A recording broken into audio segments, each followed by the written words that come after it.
Students, good morning all of you.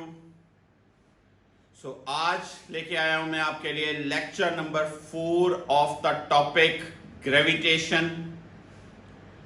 कल हमने lecture में पढ़ा variation of g, that is the acceleration due to gravity because of two factors.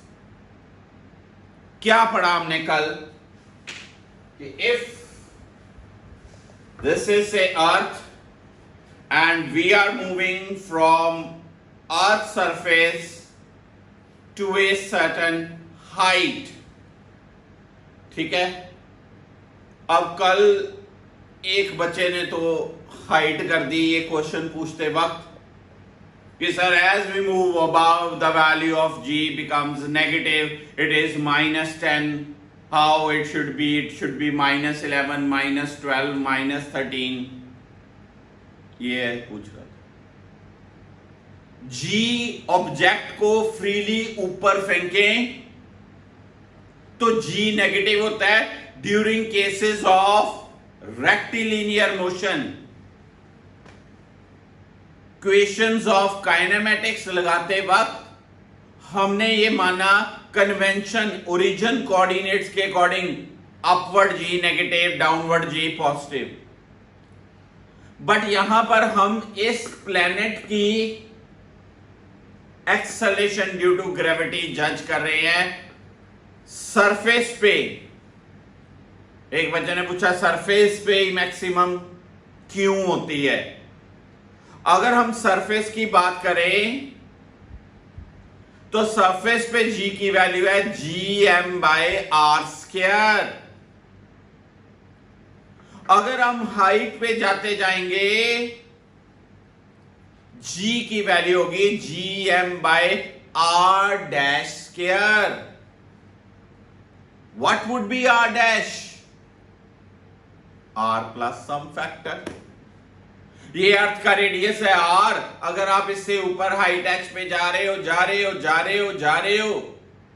तो r थोड़ी रहेगा, r plus this side, this side, this side, this side, this side. इसका मतलब denominator बढ़ता जाएगा। और अगर डिनोमिनेटर बढ़ता गया तो वैल्यू g की न्यूमरेटर टर्म की छोटी होती जाएगी, छोटी छोटी छोटी छोटी, क्या नहीं। जैसे आप देखिए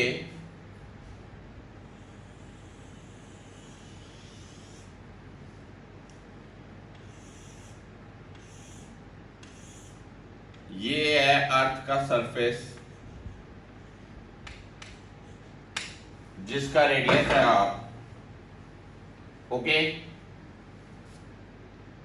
आप इस लोकेशन पे गए, आप इस लोकेशन पे गए, आप इस लोकेशन पे गए, आप इस लोकेशन पे गए, आप इस लोकेशन पे गए, आप इस लोकेशन पे गए। जितनी हाइट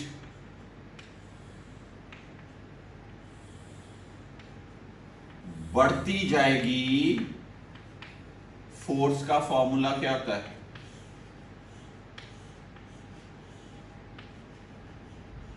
मान लो यहां पर m0 है।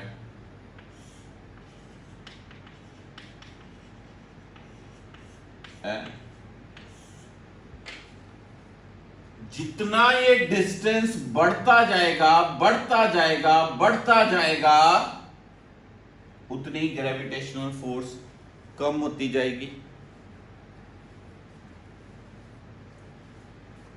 फोर्स कम मतलब एक्सेलरेशन ड्यू टू ग्रेविटी जो है वो कम। तो कंक्लूजन क्या निकला कि as we move above the earth surface, sea level से ऊपर जाते हैं,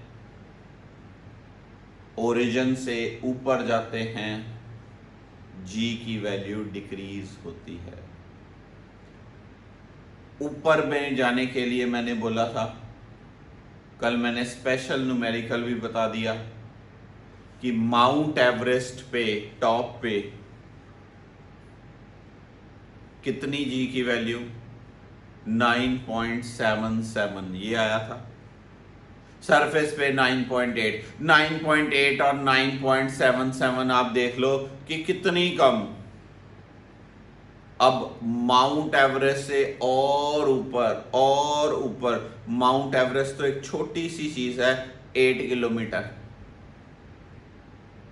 ये बात हम कर रहे हैं 100, 200, 300, 500 से 5000 किलोमीटर अबव, तब जी की वेरिएशन फील होती है। समझे बात? अर्थ के सरफेस से ऊपर जाएं तो जी क्या होता है? डिक्रीज। अब दूसरी बात हमने कही, अगर अर्थ के सरफेस से हम नीचे आए तो उसका फील नहीं लिया कई बच्चों ने, उनको क्लियर नहीं हुआ कि कैसे। ये देखो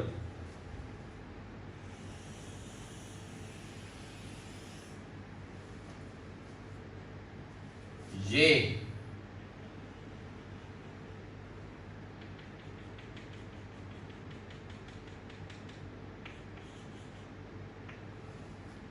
पूरा अर्थ स्फीयर है एक रेडियस आर का। यहां पर एक छोटा मास है, ये पूरा बड़ा मास है। ये बड़ा मास इस छोटे मास को अट्रैक्ट कर रहा है। ठीक है, ओके। अब अगर मैं इस छोटे मास को यहां लेना,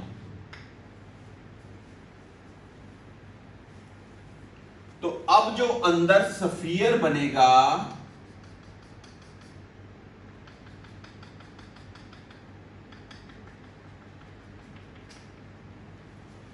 क्या इस डॉटेड स्फीयर का जो मास है और बड़े स्फीयर का जो मास है सेम है? सेम है? नहीं सर, वो तो सेम नहीं। ऐ देखो, ए बड़ा स्फीयर, ए उसके अंदर एक छोटा स्फीयर, क्या इसका और इसका मास सेम होगा? मैं आपको ये स्फीयर थोड़ी है, मैं इस बॉल के अंदर, ये तो स्फीयर है ना भाई, हाँ जी, मैं इस स्फीयर के अंदर ए छोटा स्फीयर और एंट्रैप कर लूं, तो अब आपको क्या लगता है, क्या बड़े की वॉल्यूम और छोटे की वॉल्यूम सेम है? नहीं सर, वो सेम नहीं है। मान लीजिए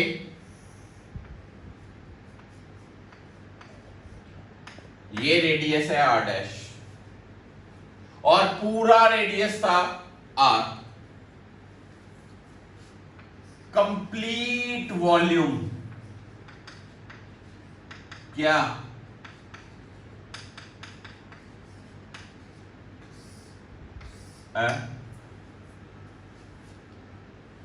मास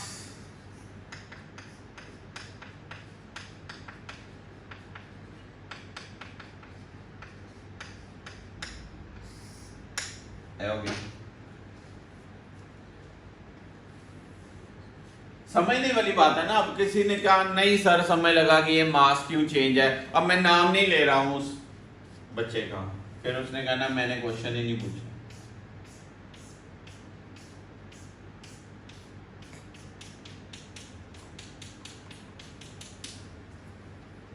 अब ये जो शेडेड पोर्शन है इसकी वॉल्यूम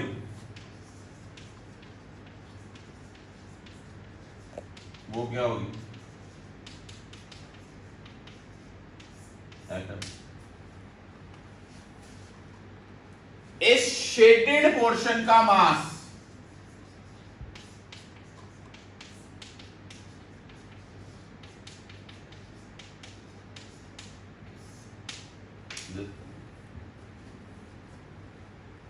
क्या ये value same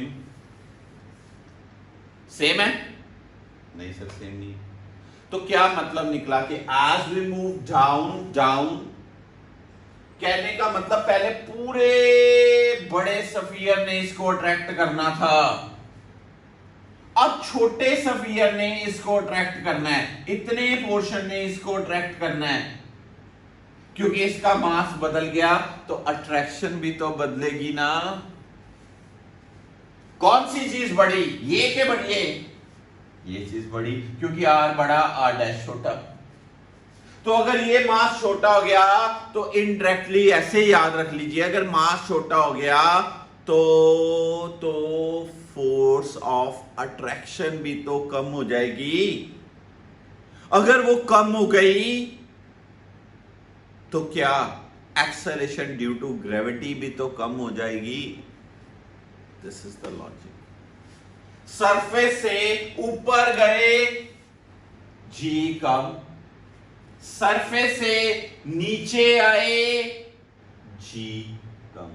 this part centre पे जी जीरो, सेंटर से इधर इधर इधर इधर इधर इधर इधर इधर गए जी बड़ी बड़ी बड़ी बड़ी बड़ी बड़ी बड़ी बड़ी, यहां पर मैक्सिमम, फिर कम कम कम कम कम कम कम कम कम एंड सो। क्या कहते हो, ठीक है, राइट। अब आपको एक न्यूमेरिकल जो परेशान कर रहा था एक्सरसाइज में, वो कौन सा न्यूमेरिकल था जी, टनल ऑफ अर्थ के नहीं, बाकी तो ऑलमोस्ट सारे क्वेश्चन हो गए थे सब बच्चों के। तो आइए सिखाते हैं आपको ये न्यूमेरिकल आज।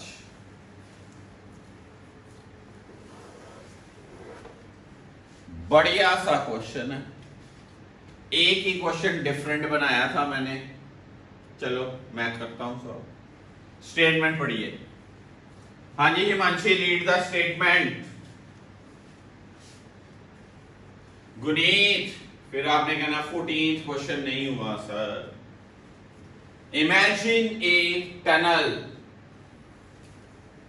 jumped along the diameter of the earth. Show that a particle dropped from one end of tunnel executes simple harmonic motion. Simple harmonic motion क्या होती है? To and fro motion, ऐसे ऐसे। ये है सिंपल हार्मोनिक, ये है सिंपल। अगर ये सिंपल हार्मोनिक है तो कहता है उसका time period of motion. Assuming the earth to be a sphere of uniform mass density, अर्थ की जो डेंसिटी मानी जाती है ना, वो क्या है? यूनिफॉर्म। क्या है? यूनिफॉर्म। This thing, okay. आइए सॉल्व करवाते हैं। Question number 14।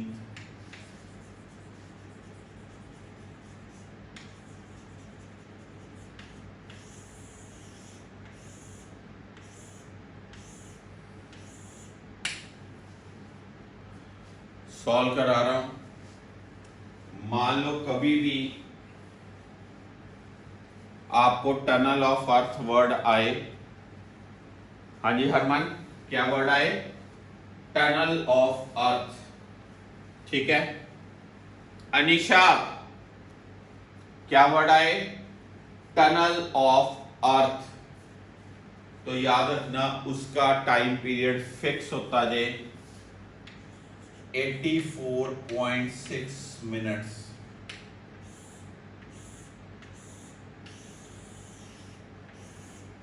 सेकंड में करना कर लो, 1 आवर 24 मिनट्स करना कर लो।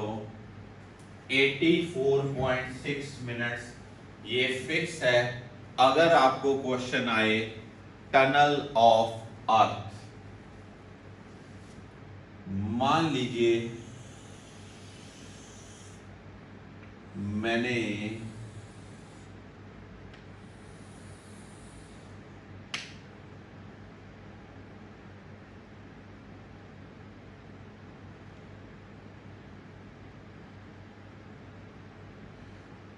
ये चीज की,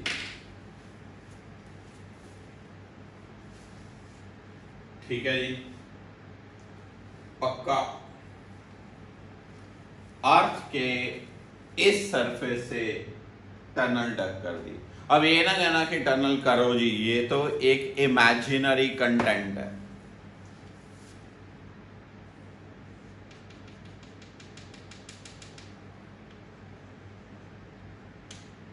एक बॉल को जिसका मास m है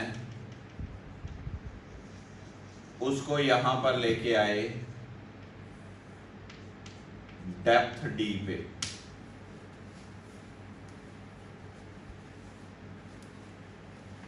ये सेंटर ऑफ अर्थ है,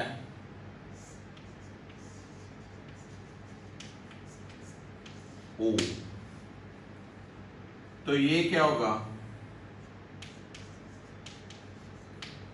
r माइनस डी होगा, पूरा r, ये d, ये क्या होगा, r माइनस डी होगा, राइट जी। ठीक है, इस पॉइंट पे द वैल्यू ऑफ g क्या,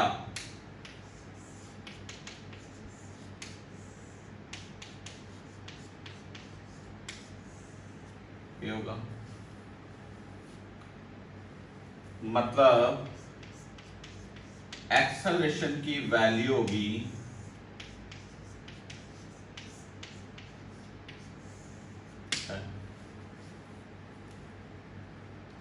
ये क्या आया,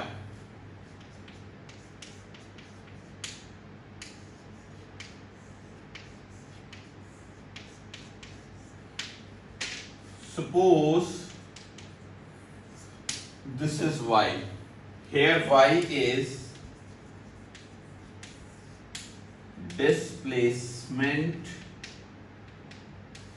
from center O। तो फिर एक्सेलरेशन का फॉर्मूला क्या आया,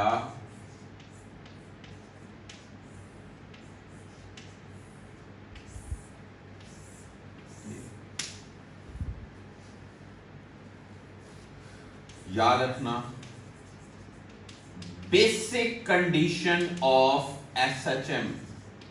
बड़ी देर बाद ये चैप्टर आएगा आपके सिलेबस में, +1 के करिकुलम का लास्ट चैप्टर है सिंपल हार्मोनिक मोशन।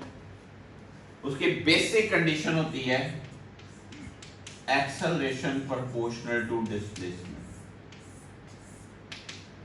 तो ये क्या है, एक्सेलरेशन, ये क्या है, डिस्प्लेसमेंट, प्रोपोर्शनेट हो गए। अगर ये प्रोपोर्शनेट हो गए हैं तो इसका मतलब ये जो बॉल है इसकी मोशन कौन सी है, therefore the motion of ball in tunnel is SHM, simple harmonic motion, simple harmonic motion।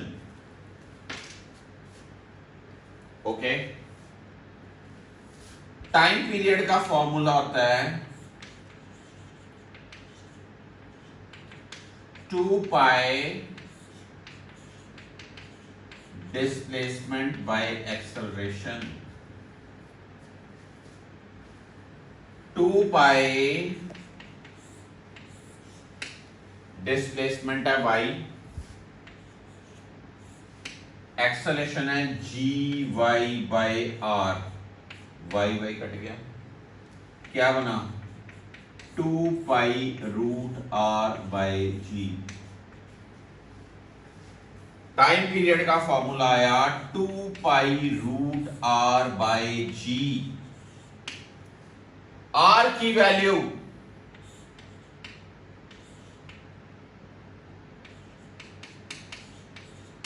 g की वैल्यू पुट कर दो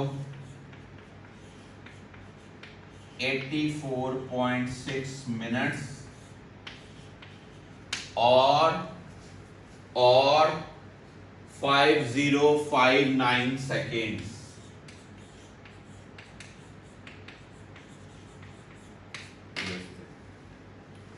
आंसर फिर से समझिए,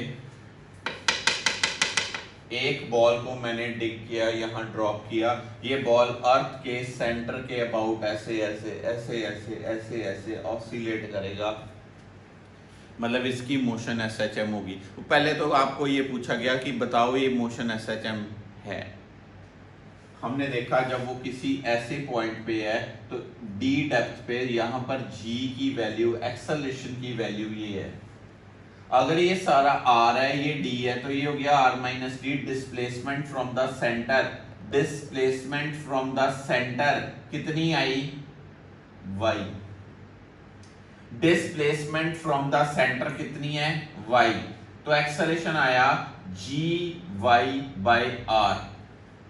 एक्सेलरेशन डिस्प्लेसमेंट के प्रोपोर्शनल है, एक्सेलरेशन डिस्प्लेसमेंट के प्रोपोर्शनल है, ऐसी मोशन को बोलते हैं SHM। इसका मतलब ये इक्वेशन जो हुई ये सेटिस्फाई कर रही है basic condition of SHM।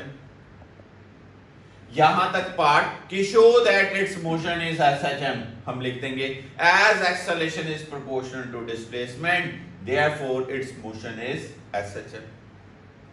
Time period of SHM, अब ये फॉर्मूला आपने अभी नहीं पूछना ये कहां से आया है, ये आगे आने वाले टॉपिक में पढ़ेंगे प्रॉपर्ली। एक्सेलरेशन का फॉर्मूला टाइम पीरियड के साथ 2 pi under root displacement by acceleration, displacement है y, एक्सेलरेशन है g/r, पुट किया, टाइम पीरियड आया 2 pi root r by g।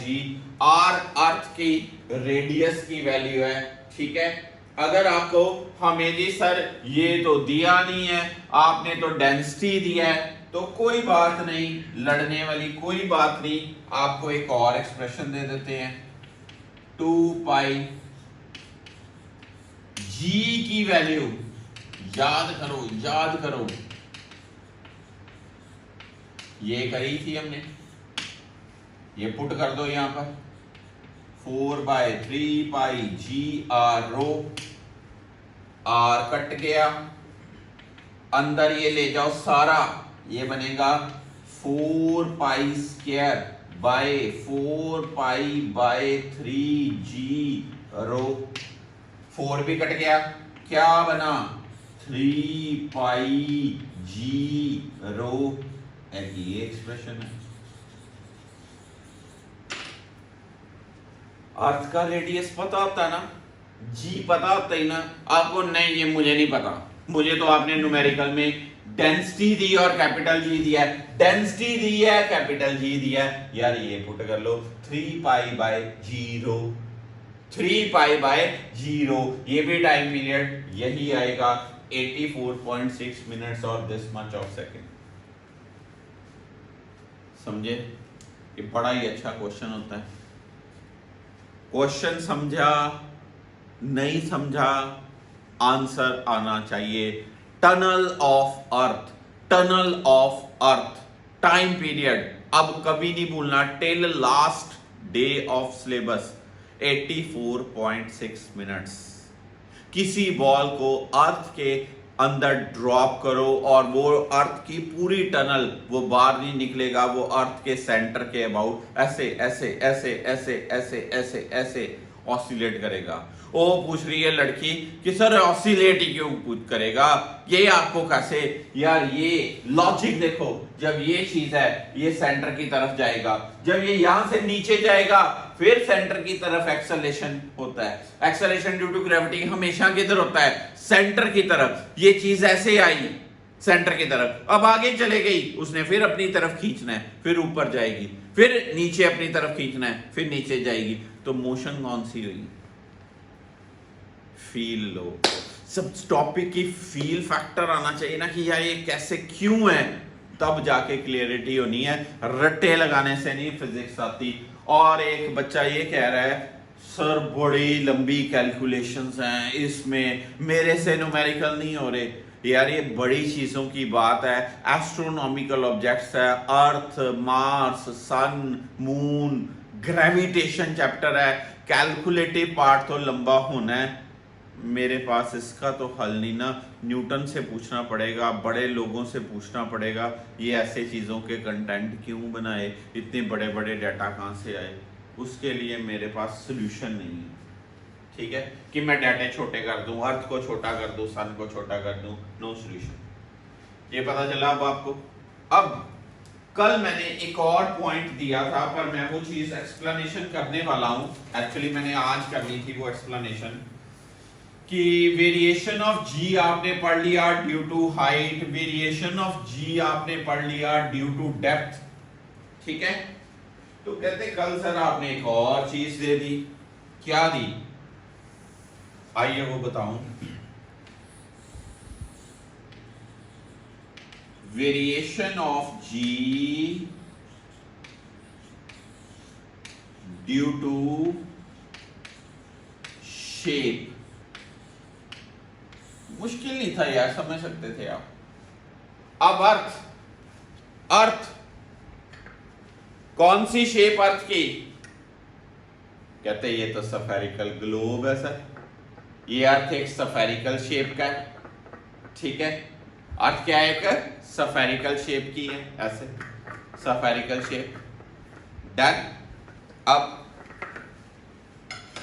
बात करें एक्चुअली शेप कौन सी इसकी? ओवल और ऐसे एग शेप, कई बच्चे बोलते हैं एग शेप, ठीक। एलिप्टिकल शेप, एलिप्स नहीं होता प्रॉपर, ओवल शेप होती। ये लाइन कौन सी है? इक्वेटर। ये लाइन कौन सी है? पोल। हाँ जी कृति, कौन चीज बड़ी नजर आ रही है? सर इक्वेटर बड़ा नजर आ रहा है, पोल छोटा नजर आ रहा है। इक्वेटर रेडियस ज्यादा है, पोल रेडियस कम। तो कृति मेरा आपसे ये क्वेश्चन है, चलो सारे ही बटाला वासियों से क्वेश्चन है, सारी ब्रांच जो बटाला से है, कि दोनों के रेडियाई में डिफरेंस कितना है? बड़े बड़े इंटेलिजेंट बच्चे बैठे, कृष्णा, रक्षित, इक्वेटर, पोल, ठीक है। इक्वेटर और पोल में डिफरेंस गूगल नहीं करना। इक्वेटर और पोल में डिफरेंस कितना? नहीं, सेंट फ्रांसिस बटाला का नाम खराब कर रहे हो। Equatorial radius is greater than polar radius. क्यों जी गुनीत? कितना? सर ये तो हमने बताया नहीं था, सर ने छोटी क्लास के टीचर ने बताया नहीं था। नहीं ना? क्यों जी रक्षित? नहीं sir, 21 kilometre. Equatorial radius polar radius से बड़ा होता है बाय 21 किलोमीटर, बाय 21 किलोमीटर। यार अर्थ का रेडियस कितना है? 2 किलो, 5, 10, 15, 20, 50, 100 किलोमीटर? नहीं, कितना? 6, 4, 0 किलोमीटर। 6000 किलोमीटर के अप्रोक्सीमेटेड, उससे भी बड़ा। एक तरफ 6000 है, एक तरफ 20 है। बड़ा कौन है? 6000 बहुत बड़ा, 20 बहुत छोटा। इसलिए हम 21 किलोमीटर के डिफरेंस को मानते नहीं, लेते नहीं। हम मानते हैं earth to be a sphere. कहते why earth is taken to be a sphere. हम बड़े आर्टिकल में मानते हैं suppose earth to be a sphere of radius r. कहते क्यों? उसका रीजन अब आज पता चला कि इक्वेटर रेडियस बड़ा है पोल रेडियस से by very small amount which is 21 kilometre. अब आपको मैं रक्षित कहूं कि 20 किलोमीटर आपने दौड़ना है, ठीक है। अब वो नहीं भाई सर माफ करो, कैसे 20 किलोमीटर मैं दौड़ूं, जान लेनी, ठीक है ना, 20 किलोमीटर। और अगर मैं आपको कहूं 20 किलोमीटर दौड़ना है और यहां चॉइस है 6000 किलोमीटर दूर जब बात दौड़ना है, तो आप कहोगे 20 किलोमीटर ओके जी मैं वो दौड़ लेता हूं, क्योंकि वो वेनिशिंगली स्मॉल है। किसके विद रिस्पेक्ट टू? 6000 किलोमीटर के विद रिस्पेक्ट टू 6020। इसका मतलब क्या हुआ कि हम इक्वेटर और पोल के रेडियाई को गैप कंसिडर ही नहीं करते। बहुत बहुत कम गैप होने के कारण हम मानते हैं कि अर्थ एक गोला है, सफियर है, परफेक्ट सफियर है, जिसका रेडियस, एवरेज रेडियस 6400 किलोमीटर ही है। मानते बात को, ठीक है। पर अगर हम गहराई में जाएं, डेप्थ पे जाएं, एक पर्दा यहां खड़ा है, एक बंदा यहां खड़ा है, यहां पर ए पे जी की वैल्यू GM/RE², बी पे जी की वैल्यू GM/RP²। क्योंकि RE है तो ज्यादा, RP है तो कम, क्योंकि RE ग्रेटर देन RP, इसलिए GE less than GP।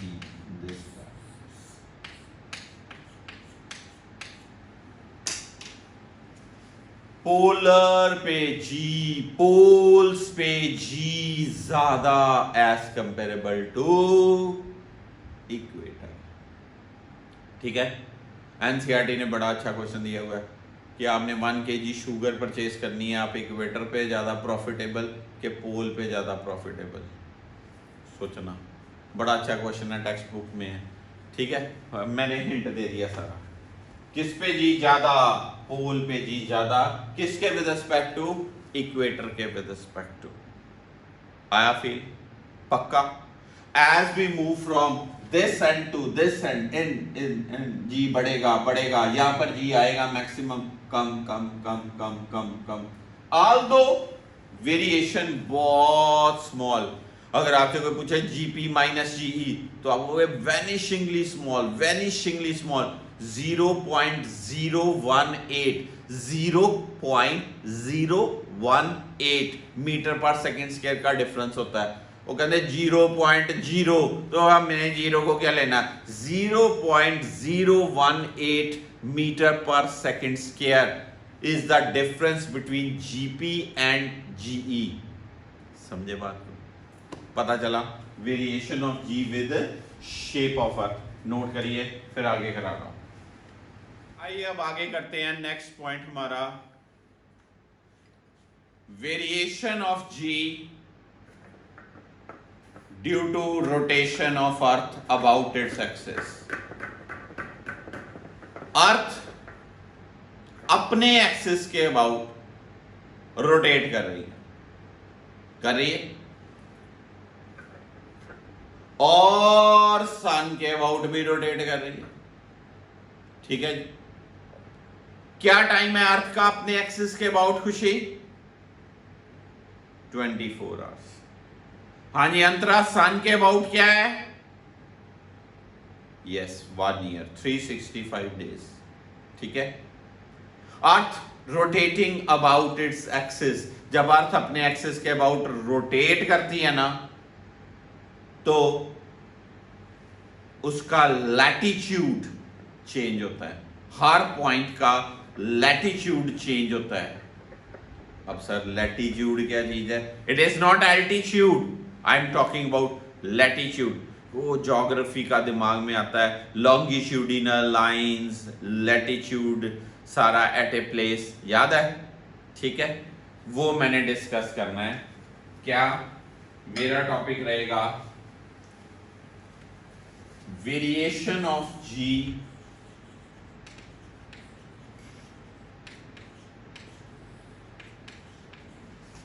with rotation of earth।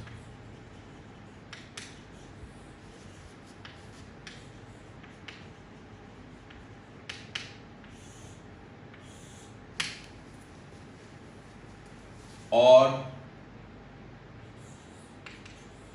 effect of latitude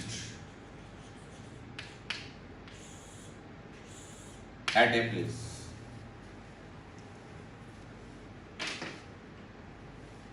सबसे पहले लैटिट्यूड समझाता हूं।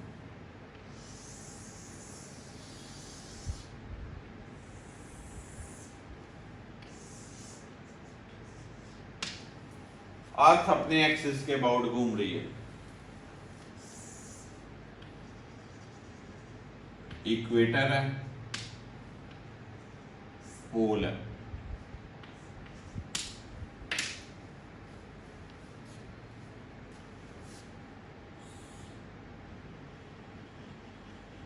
ये एक पॉइंट है P,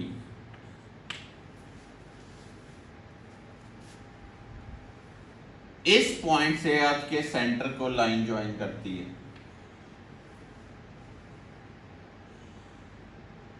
ये एंगल को बोलते हैं, लैम्डा सिंबल होता है latitude at a place, angle which the line joining the observation point to the center of Earth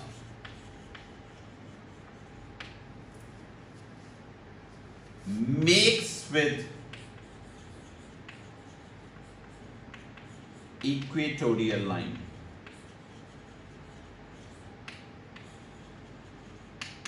Is called latitude.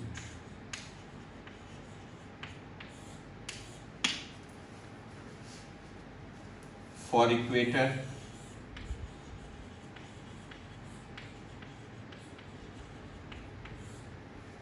lambda is 0 degree.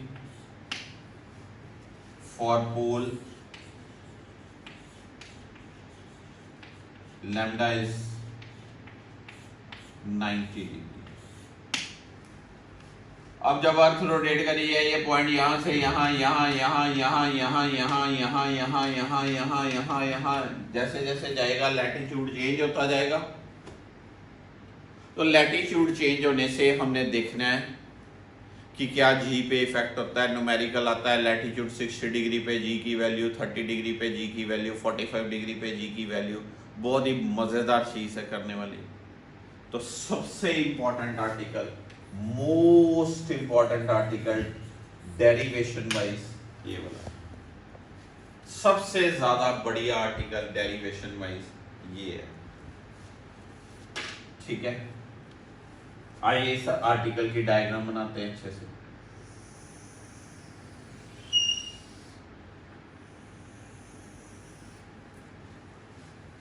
अर्थ अपने एक्सिस की तरफ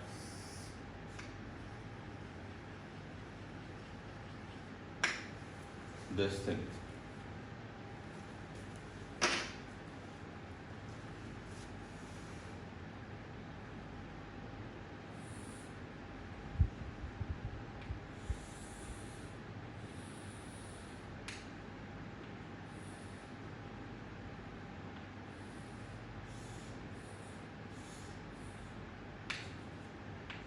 ये observation point P, this is M, this is a O। जो OP है ना वो होगा R, radius of earth.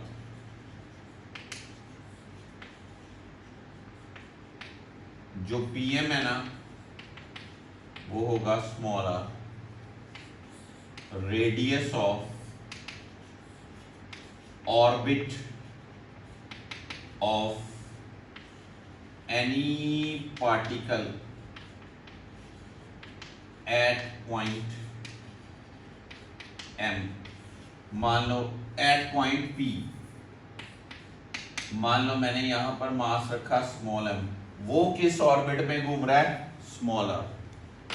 कहते हैं जी इनमें लिंक बना लेते हैं, ये हुआ लैम्डा, तो ऑब्वियसली ये भी क्या होगा लैम्डा, ऑल्टरनेट एंगल्स।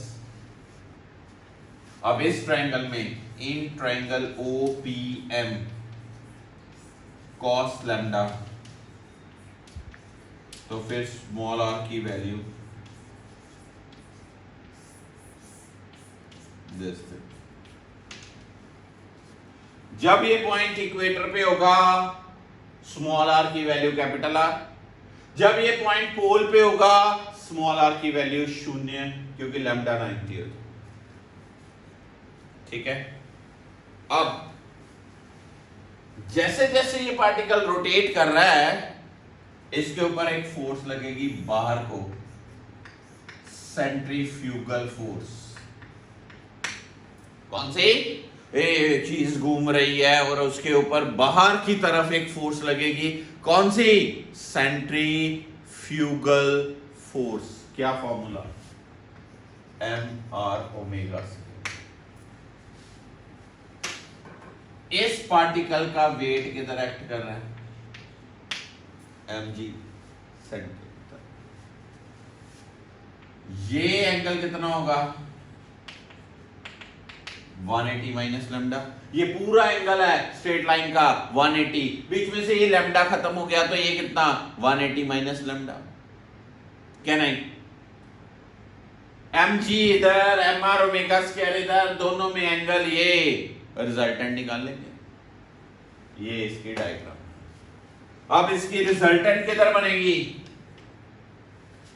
यहां पर नहीं,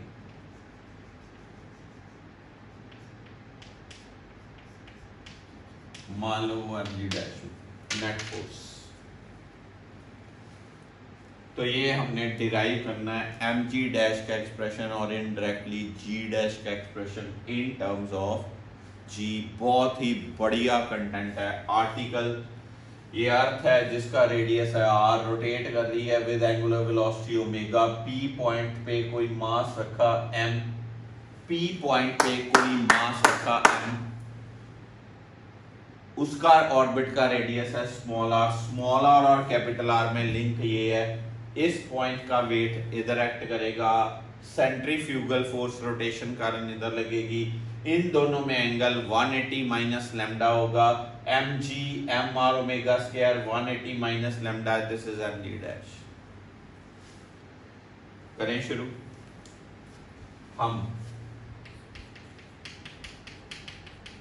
consider earth to be a sphere of radius r, rotating with angular velocity omega about its axis.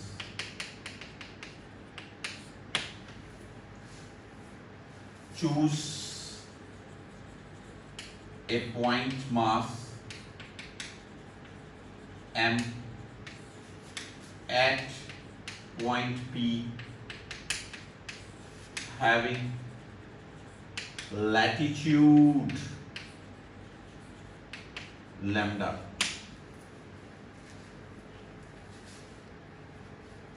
If initially Earth at rest, weight mg will act towards O, but due to rotation, Earth rest पे थोड़ी है, of Earth, centrifugal force, पूरा लिख लोगे, centrifugal force mr omega square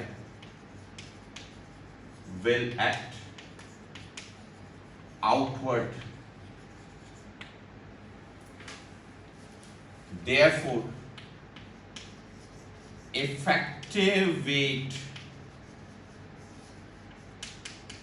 mg dash will be the resultant of किसका resultant mg and mr omega square according to triangle law of vectors. क्या कहता है ट्रायंगल लॉ? क्या कहता है भाई ट्रायंगल लॉ? क्या कहता है?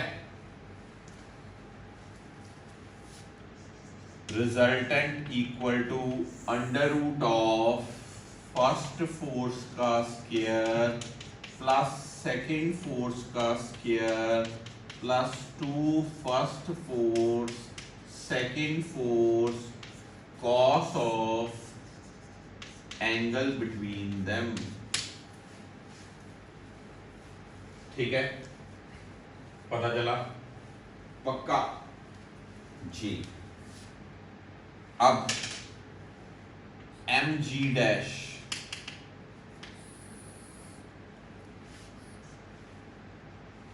m square g square m square r square omega 4 minus 2 m square g r omega square cos lambda. ये cos 180 माइनस लैम्डा था. cos 180 minus lambda is minus cos lambda, minus कर दिया. m square बार क्या आएगा? m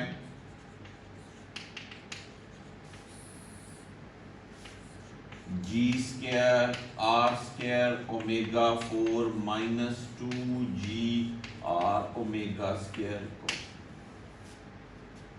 m cut गया. g square common ले लो. g 1 plus r square omega 4 by g square minus 2 r omega square cos lambda by g. मैंने इस स्टेप से g स्क्वायर कॉमन लिया, ऊपर अंडर रूट है, बाहर आ गया 1 g डैश. r की वैल्यू लगा दें.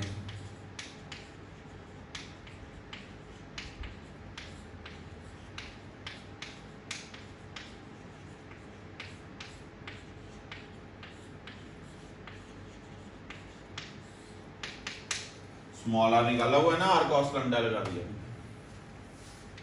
जी डैश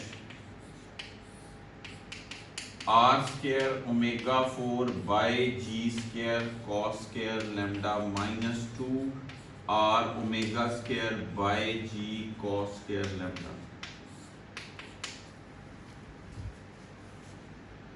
जो बच्चों इधर देखिए, r omega square by g, जो ओमेगा होता है ना वो 2 पाई बाय टी होता है. टाइम पीरियड 24 आवर होता है. तो आर की वैल्यू पता है, जी की वैल्यू पता है. आर ओमेगा स्क्वायर बाय जी की वैल्यू होती है 1/289.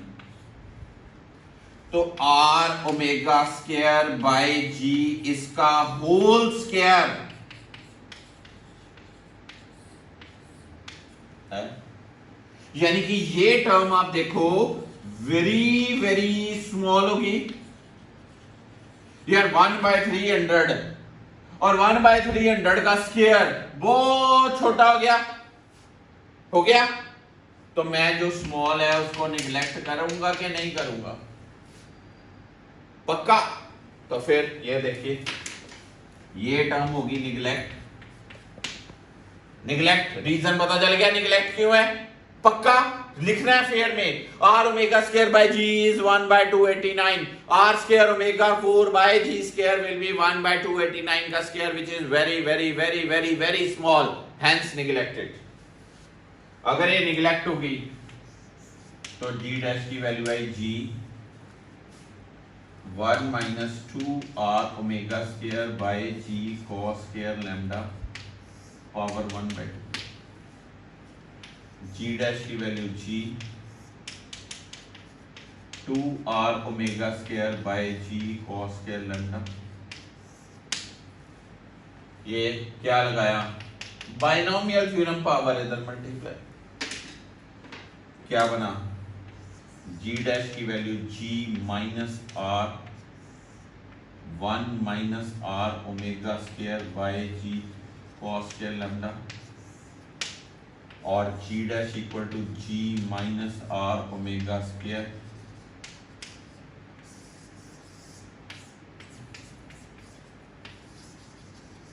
आंसर याद करो। जब लैम्डा 0 होगा यानी कि इक्वेटर, जब लैम्डा 90 होगा यानी कि पोल। इक्वेटर और पोल का फर्क यहां से निकालना,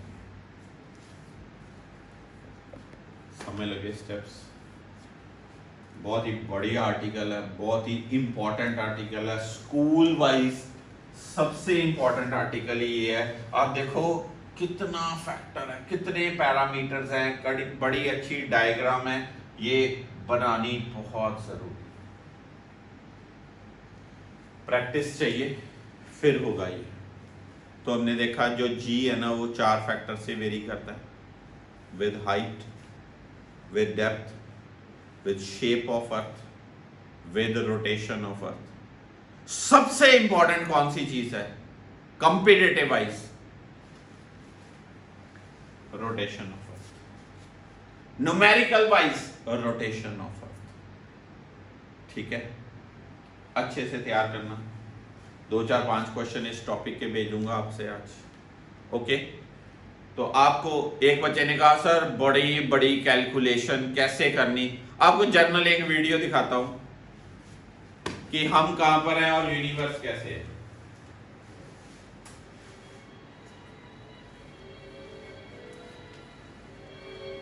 बहुत बढ़िया चीज है।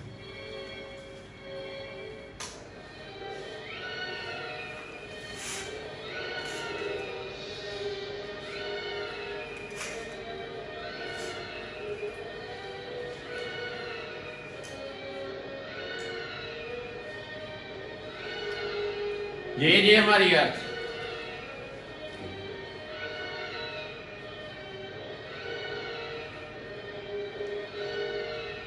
ये देखो, ये सन,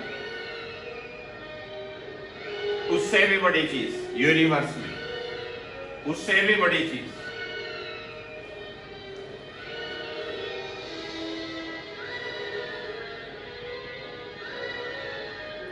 सिर्फ एप्पल गिरने से ग्रेविटेशन नहीं बन गई, क्या चीजें हैं,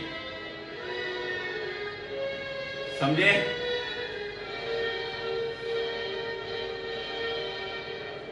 ये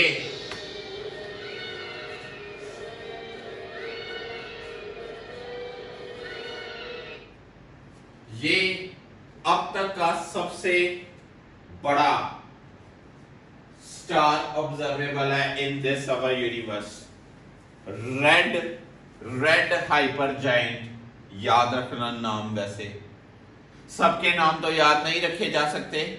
सबसे बड़ा स्टार अब तक यूनिवर्स में जो observable known, red hyper giant.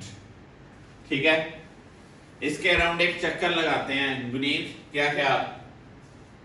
इसके अराउंड चक्कर लगाना हमने, आओ चेक करें।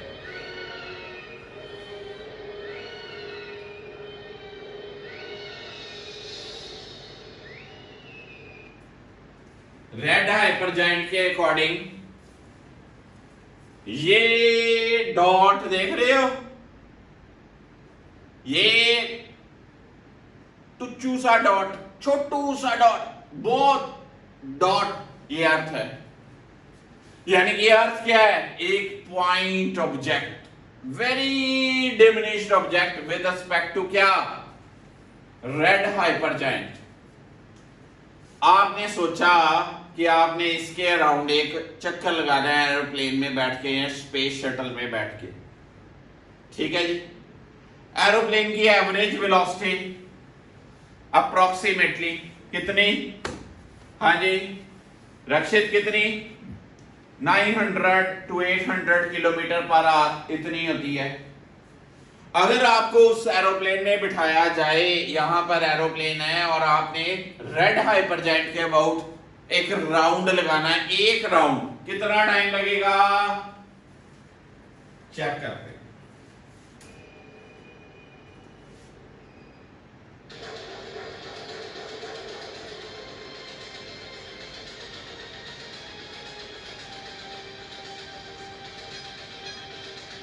ये एरोप्लेन में बैठ गए जी रक्षित, ठीक है जी रक्षित, आप एरोप्लेन में बैठ गए, 900 किलोमीटर पर आवर की स्पीड से एरोप्लेन ने चलना है और आपने एक राउंड लगाना है रेड हाइपरजाइंट।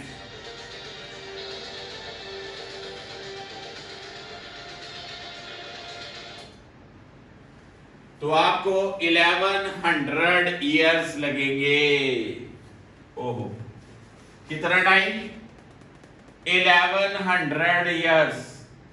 ठीक है, घर से चक्कर लगा के आना, फिर हम मिलेंगे। तो ये इतनी बड़ी बड़ी चीजें हैं ग्रेविटेशन में, किसी का भी क्वेश्चन आ सकता है उसमें। क्या कैलकुलेशन तो करनी पड़ेगी, क्यों जी अनीशा? कैलकुलेशंस करनी पड़ेंगी। सो एक जनरल नॉलेज की ये बात थी, थोड़ा सा आइडिया हमेशा बच्चों को देता होता हूं। तो this was all about the variation of g due to different factors. Variation of g due to different factors किया हमने बच्चों। Variation of g with height, variation of g with depth, variation of g with rotation and variation of g with क्या latitude effect जो हमने किया। Okay, तो इस topic तक ग्रेविटेशन का एक सेक्शन कवर होता है। अब अगले नेक्स्ट लेक्चर में I will start the satellite concept शुरू करूंगा। एक सैटेलाइट को अर्थ के अराउंड लॉन्च करना है तो क्या क्या फैक्टर्स रिस्पॉन्सिबल चाहिए। Thank you so much for today's lecture. पढ़ते जाइए, आगे बढ़ते जाइए। God bless you all. Thank you.